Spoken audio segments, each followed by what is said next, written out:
जो होता था वो कमोडिटी के अंदर डिटरमाइन हो जाता था। There was no common measure of value, there was no common denomination that measures the value of that particular commodity.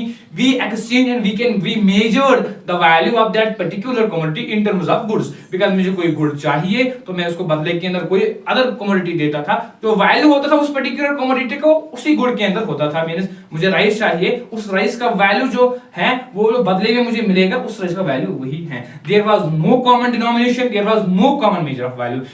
Coming towards this particular function, when money evolved, when money come towards the economy, this problem I have solved by the money. It acts as a measure of value. Mainly we use rupee.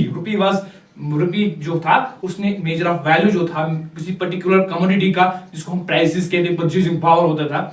Mean उस time जो था money के आने से क्या हुआ, हमने क्या किया, बेसिक मेजर ऑफ वैल्यू जो था that comes in the form of rupee के अंदर हमने उसको मेजर किया। फॉर एग्जांपल मुझे कोई कमोडिटी चाहिए, मैं मार्केट के अंदर जाता हूं, दुकानदार के पास जाता हूं, शॉपकीपर के पास जाता हूं, मैं कहता हूं भाई मुझे ये कमोडिटी दे दो, इसका वैल्यू क्या है, इसका प्राइस क्या है, इसका कीमत क्या है। जो उसका कीमत होता था वो in terms of 5, 10, 20 whatever, means money ने इस चीज को सॉल्व किया कि he has added this particular benefit, he has advantage that measure of value were denominated by in terms of money। Money ने इस प्रॉब्लम को दूर किया, फैसिलिटेट किया मेजर ऑफ वैल्यू।